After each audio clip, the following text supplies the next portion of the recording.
education. Gosh, it seems like such a long time ago when I was back Wagging school, many, many years ago, and honestly, I think it did me the power of good. It seems, though, that Wagging school has become one of the strongest growth industries in the education sector in New Zealand. Less than 50% of people who should be at school are at school, which is, well, a bit of an indictment.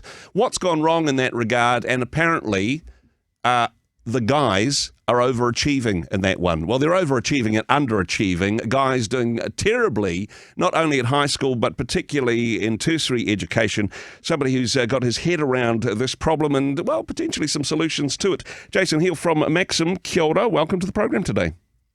G'day, mate. It's always good to be here. Back in my day, there was a little bit of truancy. Allegedly. However, things are at epidemic proportions. So, I mean, it's very easy to go, that was because of COVID.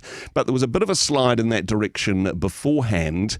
It seems like compulsory education is an optional extra for teenagers at the moment. That's right, yeah. As you said, almost 2/3 of our young people are not attending school regularly. Recently, the economist, actually, Cameron Bagri, he was on the AM show, and he said that these figures will have significant impact in decades' time on the economy. So not just on the education front, but on the economic front as well. So it is getting, he said it's not crisis level, but definitely call to arms level of problems. I mean, sorry to contradict Cameron. I mean, he's had much better education than me, obviously, but it's not a crisis now. But we can see this being a downstream crisis if we don't do something about it now. Exactly. And so we need to, I think, particularly with the focus on boys, we know that boys finish hardly as often as girls actually finish school. They drop out earlier. They don't have as high educational levels. In fact, I think it's for every 3 girls at university now, there's only 2 boys. So the kind of which is a great reason for guys to go to university in itself. Just saying, right. The odds are statistically in your favour. Having said that, though, some people would say, oh, well, that's just because guys are just thick. Guys just aren't as academic as women. Finally, we've proven this. Slippery slope of making gender-based generalizations. I mean, this isn't the generation to do this in. But, I mean, is it that guys are failing secondary education and not even bothering with tertiary, or is the education system failing them? What's your thoughts? Yeah, I would say it's the other way around, actually. It's not that boys are failing the education system. I think the education system is failing young men and boys, particularly as traditional education becomes more focused on feelings and kind of that verbal teaching style, a lot more risk averse, a lot more sedentary, a lot less competition, all things which play into the strengths of boys and young men. They are engaged when there's competition. They're engaged when there's movement and activity and stimulation for them physically as well as mentally. In fact, often their mental stimulation is created by their physical movement, and they can actually think better. I know personally, I think a lot better when I'm walking around or I'm not sitting down focused on a screen in front of me. So I mean, there's exceptions to prove the rule. I wasn't a very sporty kid. I was the one that sat at the back of the room and talked too much. But hey, it's worked out well for me, Jason, in that regard. I mean, there is an exception to this generalization, and that is that single-sex schools, when boys don't have the distraction of teenage girls, they seem to do better academically. I mean, that's not rocket science. That's biology, right? That's right. Yeah, that's exactly right.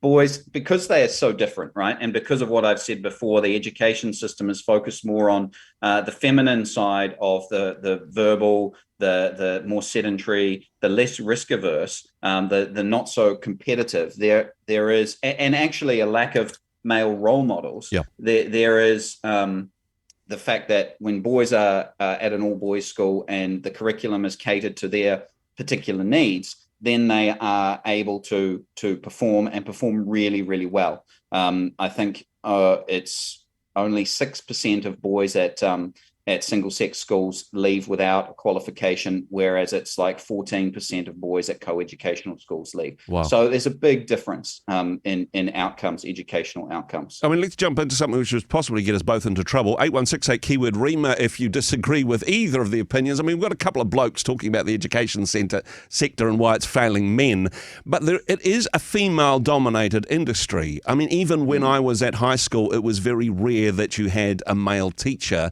and even at a systemic level, like you say, it's all about the touchy-feely stuff. It's all about the emotions. It's a very safe environment. There's not a lot of risk-taking, which young men sort of head towards. Yeah. Is it at a systemic level, or do we just need to have more boys' schools? What's the solution on this one, Jason?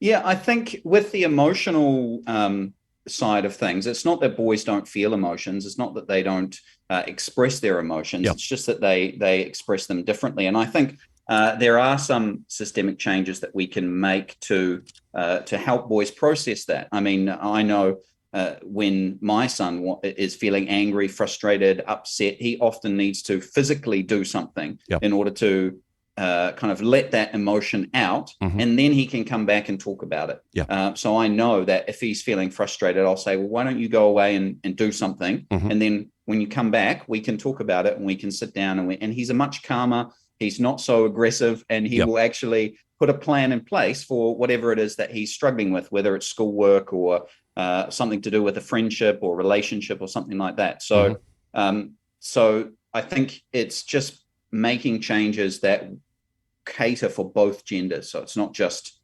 we're focused on and I think you're right that because there's a disproportionate amount of female teachers involved, that's their natural inclination, is to want to talk it out and to do that sort of thing. And it's not a bad thing. Nothing against the female gender. I'm certainly not saying that. But, exactly. but I suppose different styles. And look, it is a broad brushstroke to make gender-based generalizations. We're individuals, we respond differently. But when we're looking at statistics, we're looking about at patterns across a broader population.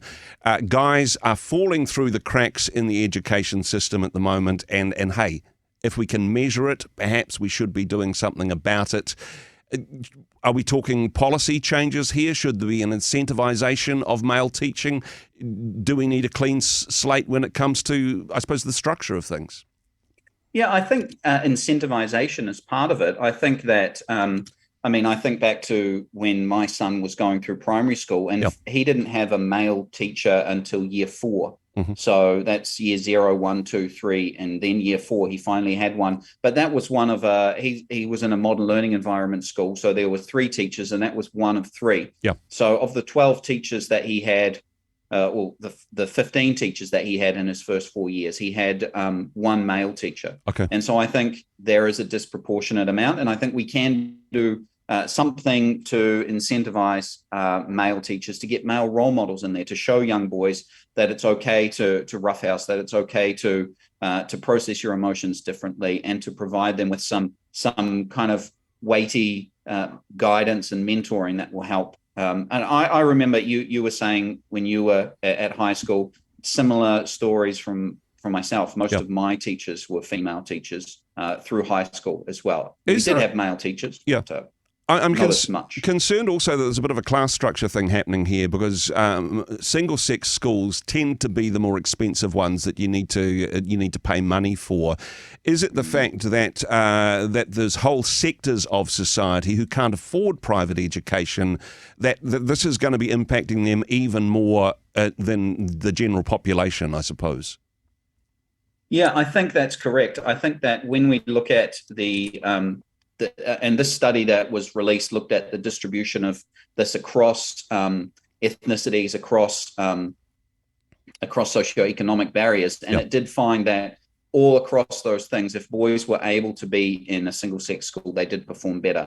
So it cuts across all of that, and I think it is making some of these changes available at all levels. So not just at the single-sex schools, but trying to incorporate some of this. The male role models, the helping boys to process in a male way their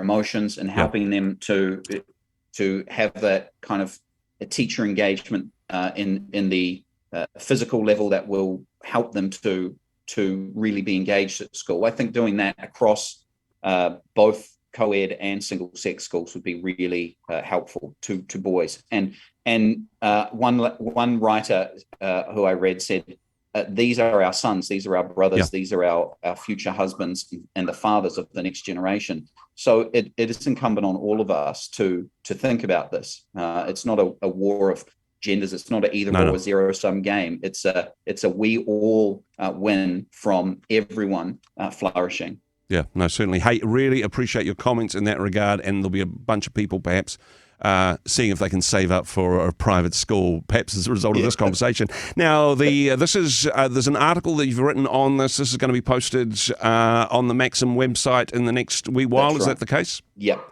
This afternoon it'll be up there on maxim.org.nz. Well, Jason, we certainly appreciate what you and the team at Maxim bring, some interesting and useful conversations. Thanks for joining us today.